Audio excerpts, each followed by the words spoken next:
నమస్తే. 2009-10 ఆ ప్రాంతంలో దేశవ్యాప్తంగా అన్నా హజారే, అరవింద్ కేజ్రీవాల్, కిరణ్ బేడి వీళ్ళంతా దేశంలో ఉన్న దేశం ఎదుర్కొంటున్న 1-2 సమస్యలను తెరపైకి తీసుకొని రావడం, అన్నా హజారే ముందు వరుసలో ఉండడం ఆనాడున్నది. ఈరోజు మన దగ్గర మన తెలుగువారు చిత్తూరు జిల్లా మదనపల్లి బీటీ కాలేజీలో చదువుకున్న విద్యార్థి, అతను రీసెర్చ్ స్కాలర్.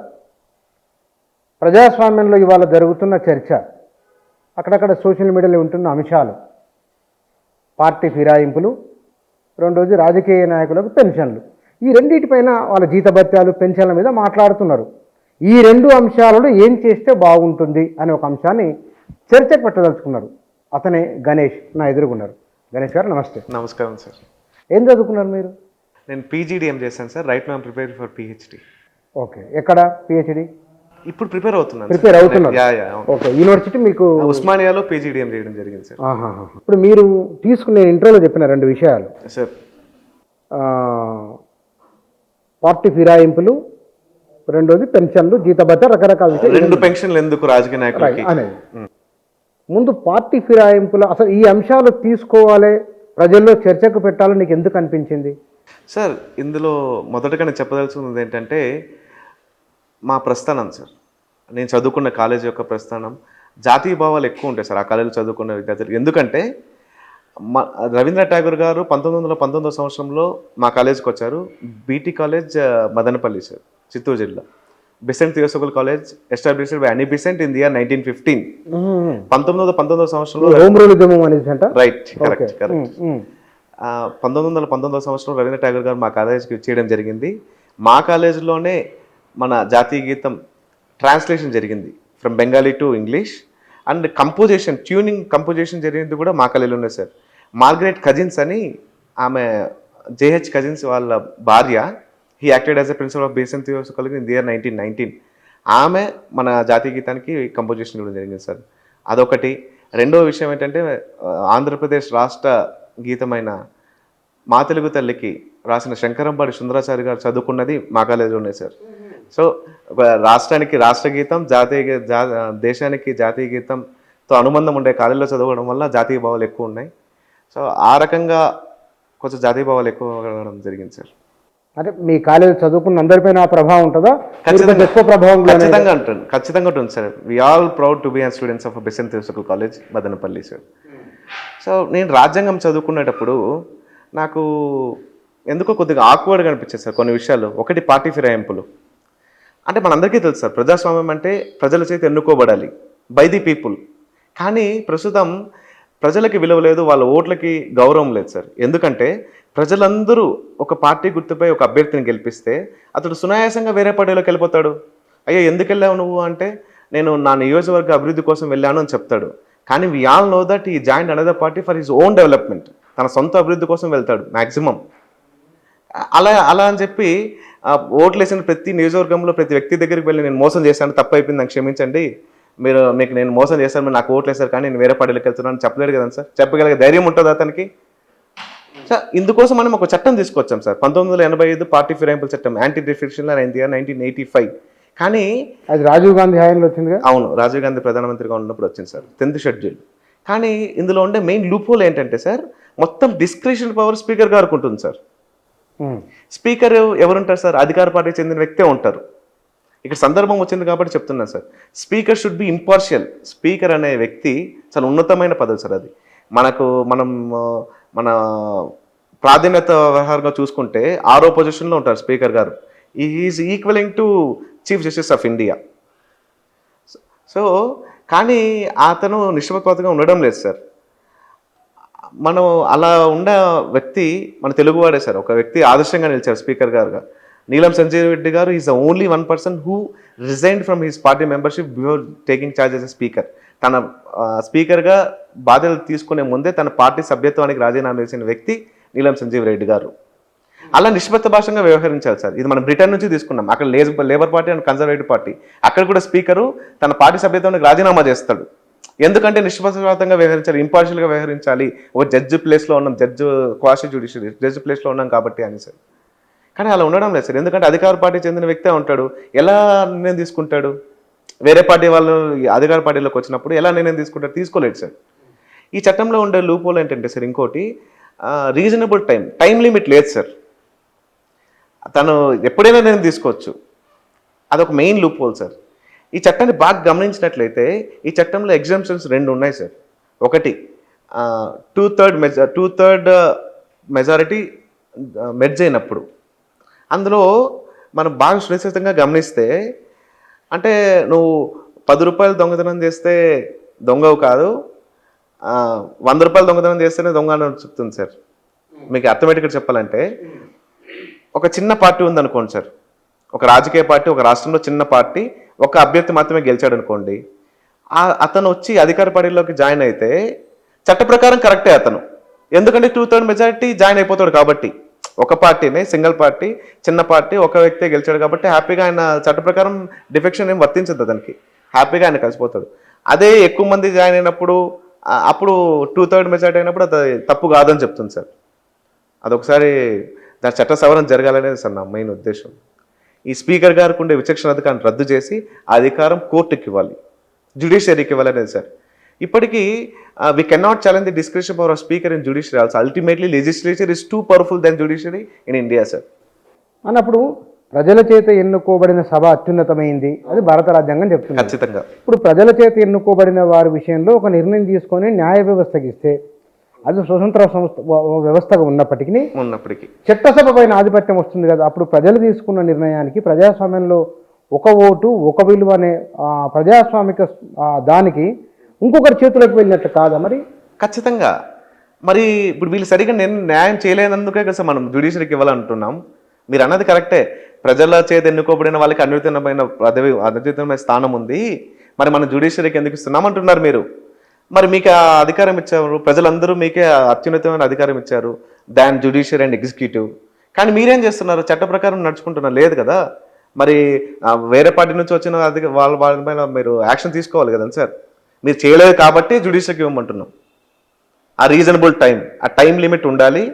అసలు అదే కాదు సార్, ఒక పార్టీ నుంచి అభ్యర్థి ఇంకో పార్టీలోకి వెళ్తే ఆటోమేటిక్గా తన పదవి కోల్పోవాలి సార్. ఆ అధికారం జ్యుడిషియరీకి ఇవ్వాలి సార్. అంత దమ్ముంటే రాజీనామా చేసి వెళ్ళాలి సార్, ప్రజల చేత నిరూపించాలి. జ్యుడిషియరీ ఇప్పుడు ఒకరి నుంచి మరొకరికి ఇవ్వకుండా రీకాల్ లాంటిది పెడితే ఎట్లా ఉంటుంది ఆలోచన చేసిందా? రీకాల్ అనేది డిసైడ్ చేయాల్సింది కూడా ఎవరు సార్? మళ్ళీ లెజిస్లేచర్ కిందకే వెళ్తుంది. కాబట్టి జ్యుడిషియరీకి ఇవ్వడం అనేది సమంజసమని మేము భావిస్తున్నాం సార్. నా రిఫార్మ్ అదే. ఇప్పుడు తీసుకోబోతున్న రిఫార్మ్ ఏంటంటే, ఫైట్ చేస్తున్న రిఫార్మ్ ఏంటంటే, స్పీకర్ గారి విచక్షణాధికారాన్ని రద్దు చేయాలి. పార్టీ ఫిరాయింపుల చట్టంలో ఎవరైతే పార్టీ మారిన అభ్యర్థులపై నిర్ణయం తీసుకునే అధికారం స్పీకర్ విచక్షణాధికారం ఉందో, ఆ టైం లిమిట్ లేదు ప్రస్తుతానికి, రీజనబుల్ టైం అని మాత్రం మెన్షన్ చేయబడింది. అదొక పెద్ద లూపోల్ మన ఆ చట్టంలో.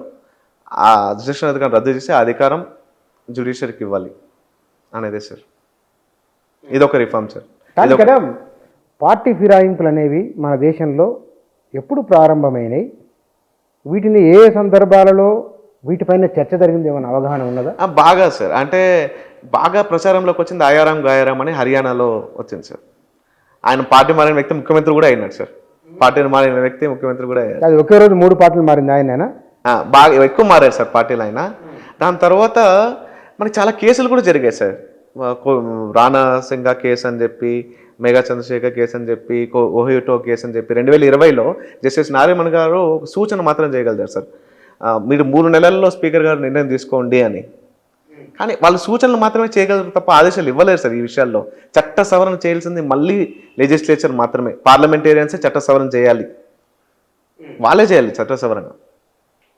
నాటి కదా ఏ అంశాలు ఎవరు ఈ పార్టీ ఫిరాయింపులను ప్రోత్సహించినట్లు చరిత్రలో రికార్డ్ అయి ఉన్నది, అది అవగాహన ఉందా మీకు?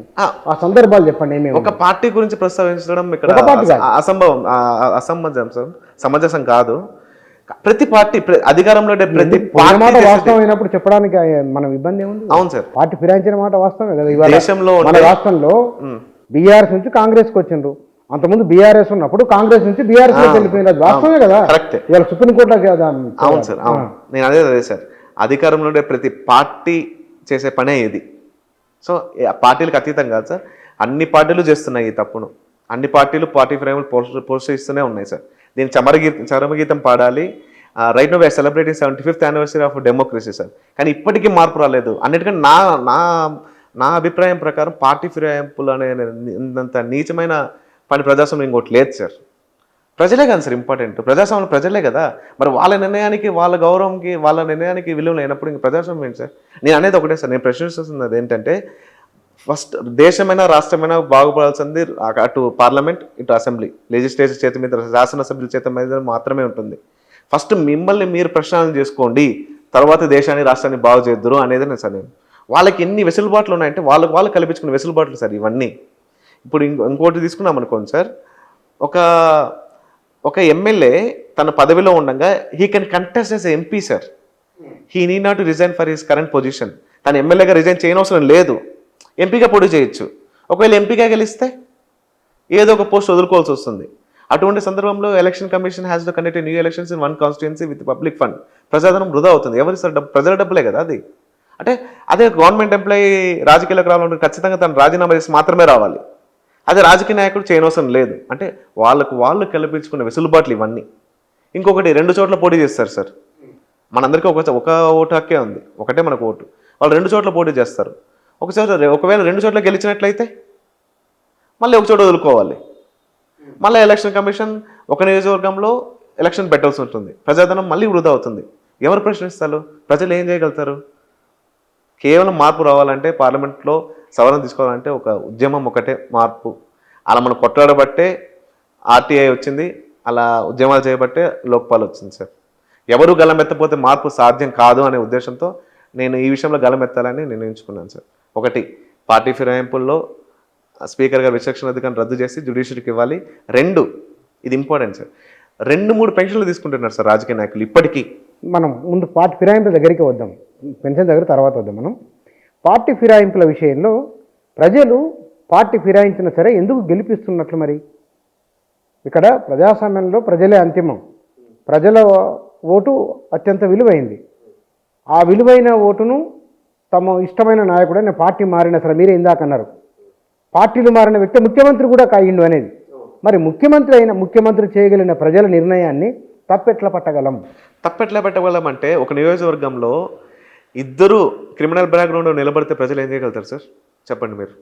ఒక రాష్ట్రంలో 2 మేజర్ పార్టీలు ఉన్నాయనుకోండి, అవును సార్, ఒక నియోజకవర్గంలో 2 అభ్యర్థులని క్రిమినల్ బ్యాక్గ్రౌండ్, వాళ్ళ మీద ఆల్రెడీ కేసులు ఉన్నా కూడా పోటీ చేయొచ్చు సార్.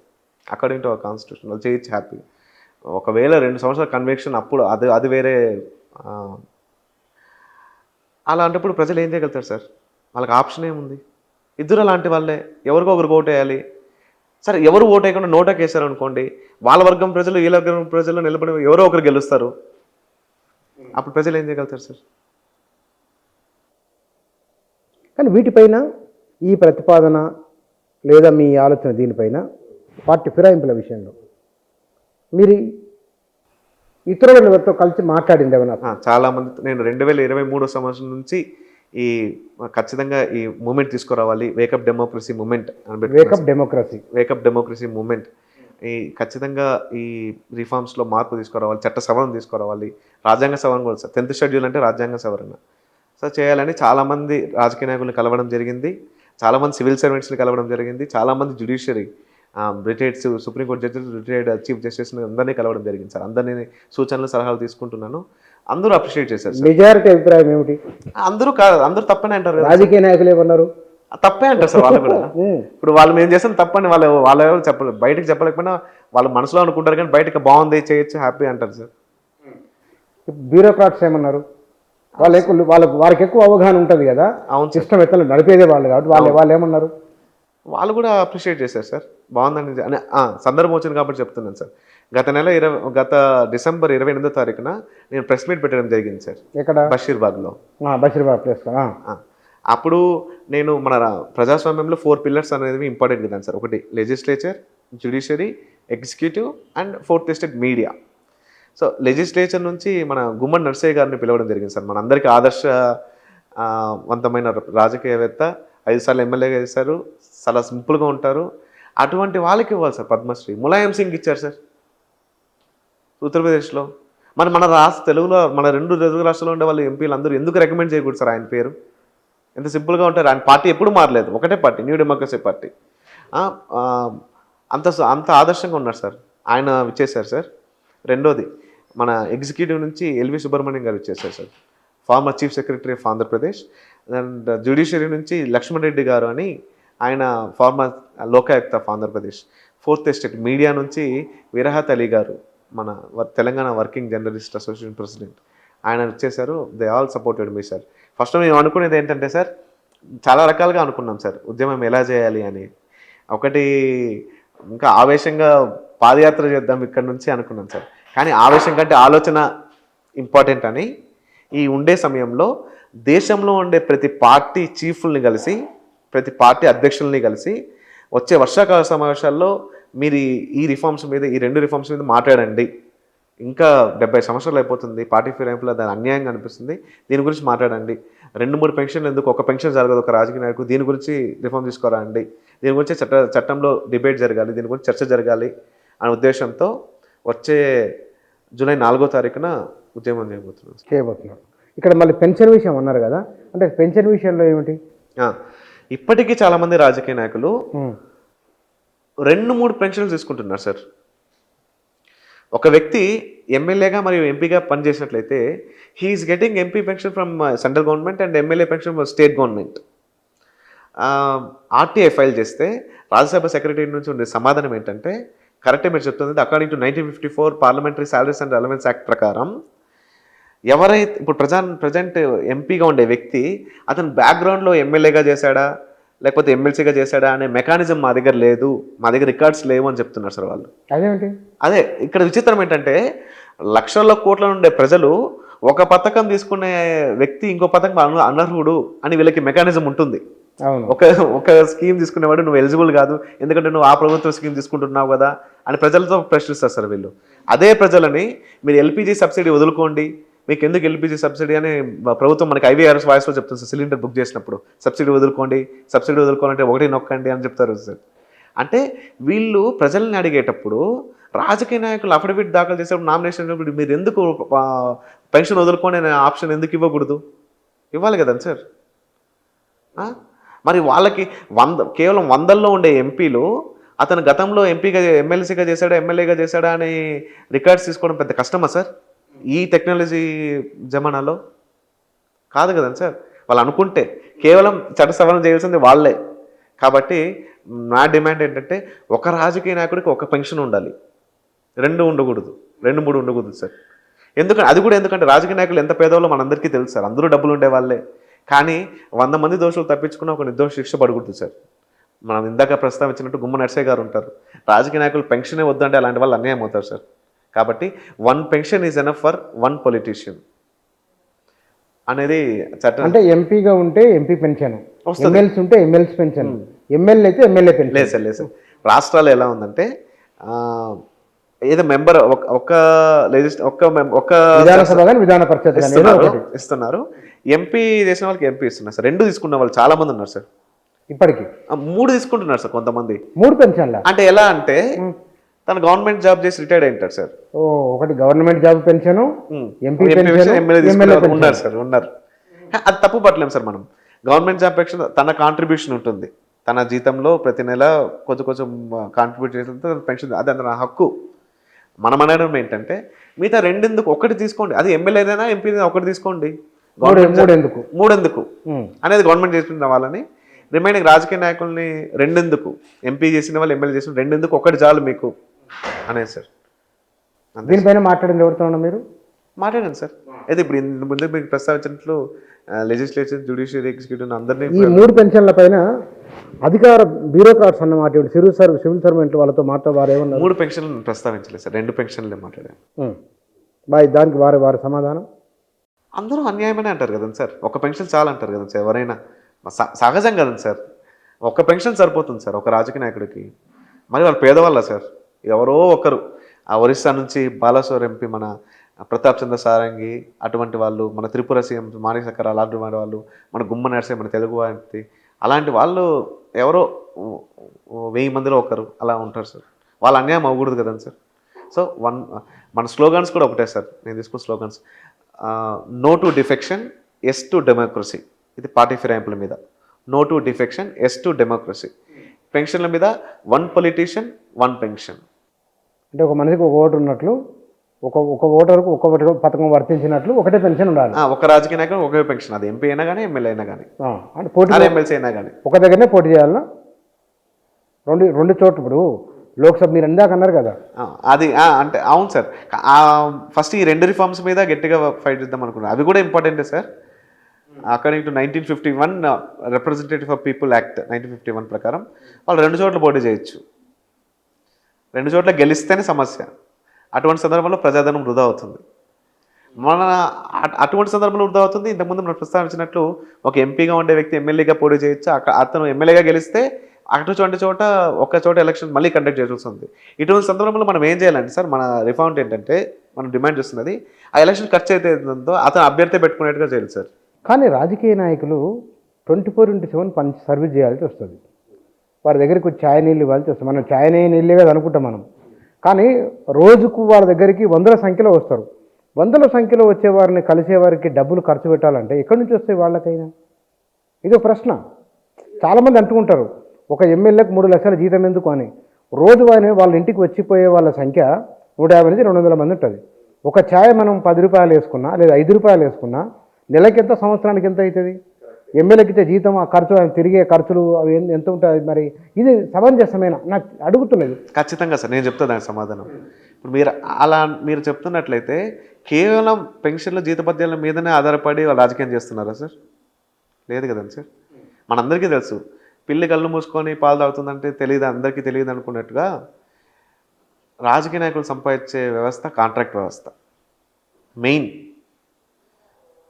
సార్. కాంట్రాక్ట్ వ్యవస్థ అనేది ఎంత న్యాయంగా ఉంది మనందరికీ తెలుసు సార్. నేను ఒక చిన్న ఎగ్జాంపుల్ చెప్తాను సార్. మనకి చైల్డ్ వెల్ఫేర్ డిపార్ట్మెంట్లో అంగన్వాడీ కేంద్రాలు ఉంటాయి కదా సార్. అక్కడ వాళ్ళకి పప్పు, గుడ్లు, ఈ చిక్కీలు ఇవన్నీ సప్లై చేస్తుంటారు సార్. అక్కడే అన్యాయం జరుగుతుంది సార్. ఎందుకంటే అది కూడా కాంట్రాక్ట్కి ఇస్తారు సార్. కాంట్రాక్టర్ అనే వ్యక్తి తన సొంత పిల్లలు కాదు అక్కడ చదువుతున్నది, తన మనవరాలు కాదు. మరి తన లాభం చూసుకుంటారు తప్ప మంచి ప్రదాతలు ఎలా ఇస్తాడు సార్? నేను అనేది కాంట్రాక్ట్ వ్యవస్థ మన దేశానికి పట్టిన పెద్ద జబ్బు సార్. కాంట్రాక్ట్ వ్యవస్థ మొత్తం అన్యాయం. కాంట్రాక్ట్ వ్యవస్థలోనే జరిగేది అన్యాయం అంతా. ఇంతకుముందు మన బ్రిటిష్ కాలంలో పబ్లిక్ వర్క్స్ డిపార్ట్మెంట్ అని ఉండేది. సో అట్లీస్ట్ కాంట్రాక్ట్ వ్యవస్థను మనం కూకటి వెళ్తే ప్రకటించాలి అని చెప్పకపోయినా అట్లీస్ట్ ఒక డిపార్ట్మెంట్ని కాంట్రాక్ట్ ఫ్రీ చేయాలి సార్. ఒక ఎడ్యుకేషన్ డిపార్ట్మెంట్ని మదర్సాలు కానీ మన hostels, BC hostels, SC hostels, ST hostels ఉంటాయి కదండి సార్, గర్ల్స్ హాస్టల్స్, ఈ హాస్టల్స్ అన్నింటిలో కాంట్రాక్ట్ ఇస్తుంటారు సార్. ఆ పప్పు సప్లై చేసేవాడు, ఆ నూనె సప్లై చేసేవాడు వాడు లాభం చూసుకుంటాడు కదా తప్ప వాళ్ళ పిల్లలకి ఎంత మంచి ఆహారం ఎలా తీస్తాడు సార్? సింపుల్ కదా సార్, అది అందరికీ తెలిసిన విషయమే. ఎవరైనా లాభం చూసుకుంటాడు, వాళ్ళ పిల్లలు కాదు అక్కడ చదువుతున్నది, వాళ్ళ పిల్లలు కాదు అక్కడ తింటున్నది. కాంట్రాక్ట్ వ్యవస్థ సార్. దాని మీద తర్వాత మాట్లాడుతుంది సార్. అది పెద్ద జబ్బు సార్, మన దేశానికి పడేది పెద్ద జబ్బు అది ప్రజాస్వామ్యంలో. కానీ రాజకీయ నాయకులను అంటే అనడం పరిపాటి ఒక అంశం. రెండోది, ఇప్పుడిప్పుడే బీసీల నుంచి, ఎస్సీల నుంచి రాజకీయ నాయకులు ఎదిగి వస్తున్న వాళ్ళు ఉన్నారు. ఇప్పటికే కోట్ల రూపాయలు ఎన్నికల్లో ఖర్చు పెడుతున్నారు అనేది రకరకాల వ్యాపారాలు చేసుకునే వాళ్ళు వస్తున్నారు. అఫిడవిట్లలో వాళ్ళ ఆస్తులు పేర్కొంటున్నారు. అవును. ఇదంతా కూడా కింది సెక్షన్ ప్రజలు చట్టసభల్లోకి రాకుండా ఒక రకమైన మానసిక ఒత్తిడి గురి చేసే ఒక ఆలోచన ఏమైనా ఒక ప్రశ్న కూడా అక్కడక్కడ వస్తూ ఉన్నది. ఏమంటారు దీనికి? మరి ఇది మీరు అన్నట్టుగా వెనకబడిన తరగతుల్లోకి రాజ్యాధికారం రావడం లేదు, వాళ్ళకి అవకాశం కల్పించడం లేదు అంటున్నారు. కారణం ధనం లేదు వాళ్ళ దగ్గర. ధనము ఇప్పుడిప్పుడే అన్ని డబ్బులు ఖర్చు పెట్టగలిగే శక్తి లేకున్నప్పటికీ ప్రజాస్వామ్యం ఇచ్చిన ఒక మంచి అవకాశం ఆధారంగా చేసుకొని వాళ్ళు క్షేత్రస్థాయిలో పనిచేయడం వలన, ప్రజల సమస్యలు ప్రజలతో నిత్యం ఉండడం వలన ఎన్నికల్లో పోటీ చేసి వాళ్ళ భోజనాల కొంత ఖర్చు పెట్టుకొని గెలవగలుగుతున్నారు.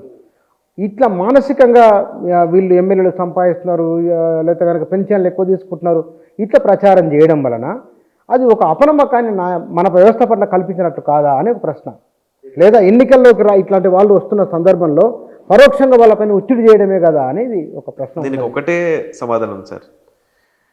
వెనకబడిపోయిన తర్వాత వాళ్ళకి అవకాశం రావడం లేదు, వాళ్ళకి సీట్లు ఇవ్వడం లేదు, ప్రాతినిధ్యం వహించే అవకాశం ఇవ్వడం లేదంటే దాన్ని వాళ్ళు ఆలోచించుకోవాల్సింది వాళ్ళందరూ ఐక్యం అవ్వాలి ఫస్ట్. మోర్ దెన్ 50% జనాభా ఉన్నారు సార్ వెనకబడిన వాళ్ళు. మరి వాళ్ళందరూ ఐక్యమైతే ఈ 5-6% ఉండే వాళ్ళ పెత్తనం చెల్లదు కదండి సార్. వాళ్ళ ఐక్యత రావాలి ఫస్ట్. మీరు అడిగిన క్వశ్చన్ కదా అదే సమాధానం సార్. వాళ్ళ ఐక్యత తీసుకురావాలి, వాళ్ళ ఐక్యత సాధించుకొని వాళ్ళే రాజ్యాధికారం అవకాశం కల్పించుకోవాలి సార్.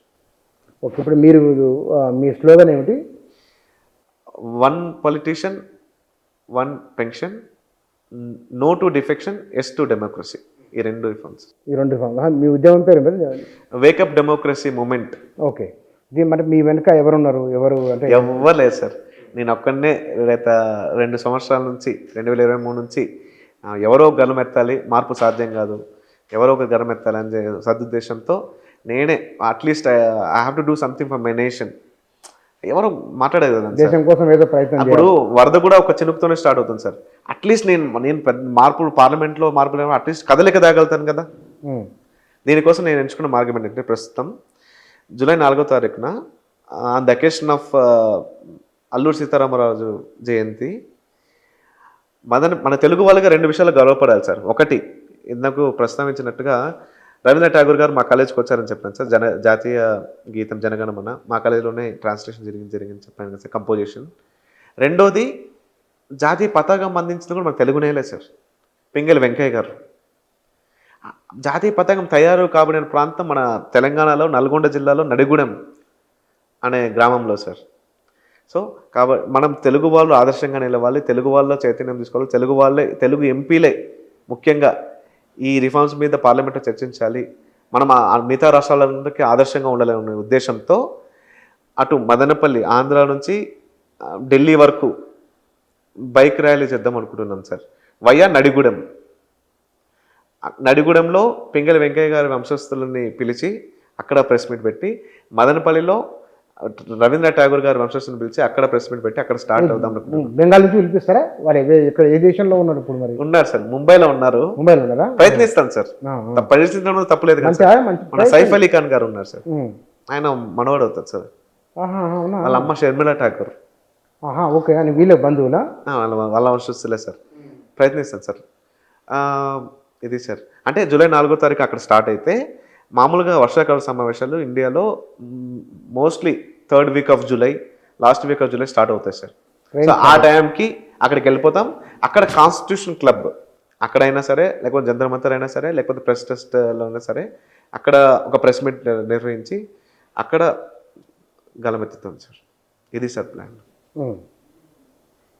అంటే మీరు ఈ విషయాలపైన, ఈ రిఫార్మ్స్ పైన ఈ 18th లోక్సభలో ఖచ్చితంగా ఈ 2 రిఫార్మ్స్ ఖచ్చితంగా కథలకు తీసుకొస్తాను నమ్మకం నాకు ఖచ్చితంగా ఉంది sir. No doubt about it. We are going to bring the change from government in coming monsoon sessions. No it's sir. ఒక్కనివే ఒక అడుగుతో ప్రారంభిస్తున్నాం. నాలాంటి భావజాలం ఉండే వ్యక్తులు ఎవరైనా సలహాలు సూచనలు తప్పకుండా స్వీకరిస్తాం. ఎవరైనా పాలు పంచుకోదలిసి ఉంటే you can join us with us. అంతే సార్. ఎట్లా కలవాలి మిమ్మల్ని? ఫోన్ నెంబర్, మీ మెయిల్ ఐడి ఏమైనా ఉందా? ఫోన్ నెంబర్ మీ సార్ చెప్పండి. 828-282-4233. 828-282-4233. Will be very happy if someone join with us who has same ideology. అంతే సార్. ఓకే, మీరు ఏమైనా ఎన్జిఓలతో కలిసిందా దీనిపైన? లేదు సార్. గత అక్టోబర్లో ప్లాట్ఫామ్ అంటూ ఉండాలి, ఒక్కడిపై ఎంత పోరాడుతున్న ఒక ఐఏఎస్ ఆఫీసర్ యొక్క సలహా మేరకు ఒక ఫౌండేషన్ స్టార్ట్ చేయడం జరిగింది సార్, ఒక ఎన్జిఓ. దాని పేరు కూడా బై ది పీపుల్ ఫౌండేషన్ పెట్టాను సార్. ట్యాగ్ లైన్ వచ్చి for democratic reforms. By the people అంటే ప్రజల చేత ఎన్నుకోబడాలి కదా సార్, ఆ అర్థం వచ్చేటట్టుగా బై ది పీపుల్ ఫౌండేషన్ పెట్టాను సార్. ఇలా చేయబోతున్నాను సార్ వచ్చే వర్షాకాల సమావేశాల్లో. మీరు ఒక విస్తృతమైన ఆలోచన, దేశానికి ఏదో మంచి చేయొద్దనే తలంపుతో ఉన్నారు. కానీ చాలామంది మాట్లాడుతుంటారు అక్కడక్కడ ట్యాక్స్ పేయర్స్ డబ్బులను ఉచితాలకు ఇవ్వద్దు అని చెప్తుంటారు కదా, దీనిపైన మీ అభిప్రాయం ఏంటి? కరెక్టే సార్. ట్యాక్స్ పేయర్స్ని డబ్బులు ఉచితాలకు ఇవ్వకూడదు, చేపలు పట్టేది నేర్పించాలి, చేపలు ఇవ్వకూడదు, అది అందరూ ఒప్పుకునేదే సార్. కానీ ప్రస్తుతం వ్యవస్థ ఎలా అయిపోయిందంటే మనమే ఫ్రీ బీస్ అలవాటు చేసాం సార్. అంటే మనమంటే మన రాజకీయ నాయకులు అలవాటు చేశారు. దీని నుంచి వాళ్ళకి వృత్తి నేర్పించేటట్టుగా వాళ్ళకి చేపలు పట్టే విధానం నేర్పించాలి సార్. అది వాళ్ళు పార్టీ అధినేతలు ఆలోచించాలి. వాళ్ళు దేశం అభివృద్ధి చెందాలంటే కొనుగోలు శక్తి పెరగాలి, జీడిపి ఇంప్రూవ్ అవ్వాలంటే పర్చేస్ పవర్ పెరగాలి కదా సార్ సాధారణ ప్రజలు. సో మనం ప్రీవియస్ కంటే కూడా మనము వాళ్ళకి అవకాశం కల్పించే దాని మీద దృష్టి పెట్టాలని వాళ్ళు ఆలోచించుకోవాలి సార్. త్రూ లెజిస్లేచర్సే అది చేయగలుగుతారు సార్. అంటే అది ఎంతమంది ట్యాక్స్ పేయర్స్ ఉంటారు అన్న అదే నాకు కొంచెం అర్థం. ఎంతమంది ట్యాక్స్ పేయర్స్, ఎవరి డబ్బులు ఎవరికి ఇస్తున్నారు అనేది. అదే సార్ ఇందాక చెప్పిందంటే సార్, చాలామంది ట్యాక్స్ పేయర్స్ డబ్బులు ఫ్రీబీస్గా ప్రభుత్వాలు ఖర్చు పెడుతున్నాయి. అది ప్రభుత్వాల్లో మార్పు రావాలి సార్, ప్రభుత్వ అధినేతల్లో మార్పు రావాలి సార్. ప్రజలు అధికారం ఇచ్చారు, ప్రజలు అధికారం ఇచ్చిన అధినేతల్లో మార్పు రావాలి. వాళ్ళకి అవకాశాలు కల్పించాలి, మన ఉద్యోగ అవకాశాలు కల్పించాలి. సంక్షేమం ఇస్తూ తక్కువ మొదల్లో సడన్గా ఆపేలేరు కదండి సార్. క్రమబద్ధకంగా వాళ్ళకి అవకాశం కల్పించి వాళ్ళే సొంతంగా కాళ్ళ మీద ఎదిగేటట్టుగా చేస్తే ఖచ్చితంగా దేశం అభివృద్ధి చెందుతుంది సార్, నా అభిప్రాయం సార్. రైట్. మీరు ఎంత కాలంలో లేదా ఎప్పటి వరకు మీరు అనుకున్న అంశాన్ని ప్రజల్లో, రాజకీయ పార్టీలో చర్చ చేయగలను అని అనుకుంటున్నారు? ఖచ్చితంగా వచ్చే మాన్సూన్ సెషన్స్, వచ్చే వర్షాకాల సమావేశాల్లో కథలకైతే తెస్తాం. ఖచ్చితంగా డిబేట్ అయితే జరుగుతుంది సార్ పార్లమెంట్లో, నో డౌట్. నేను మాట్లాడు దీని మీద ఓ చర్చ నమ్మకం ఉన్నది. జరుగుతుంది, చర్చ జరుగుతుంది సార్, నమ్మకం ఖచ్చితంగా ఉంది. అందుకోసమే దేశంలో ఉండే ప్రతి పార్టీ అధినేతల్ని కలిసి వాళ్ళకి ఒక రిప్రజెంటేషన్ ఇచ్చి ఈ 2 రిఫార్మ్స్ మీద మీరు మాట్లాడండి, చట్ట సవరణ చేయాల్సింది వాళ్ళే కదండి సార్, చేయండి అని ఒత్తిడి తీసుకొస్తుంది sir. Right, okay, thank you so much sir, thank you. మన ప్రజాస్వామిక వ్యవస్థలో ఒక 2 అంశాలపైన దృష్టి కేంద్రీకరించి వాటిలో సంస్కరణ జరగాలని బలంగా తాను ఆకాంక్షిస్తున్నారు. ఎందుకు ఏమిటనే తదితర అంశాలకు సంబంధించి వారి అభిప్రాయాలను ఇప్పటికైతే బహుశా రేఖామాత్రంగా కొన్ని విషయాలు బహుశా రాబోయే రోజుల్లో దీనిపైన మరింత విస్తృతంగా చర్చించి ప్రజాస్వామ్య వ్యవస్థ మరింత బలపడే విధంగా జాతీయోద్యమ, మన దేశాన్ని స్వతంత్రం కోసం పోరాడిన వారి లక్ష్యాలకు, వారి ఆశయాలకు అనుగుణంగా జాతీయ భావాలను మరింత బలపరిచే విధంగా తన కార్యాచరణ ఉంటుందని వారు చెప్తున్నారు. Thank you.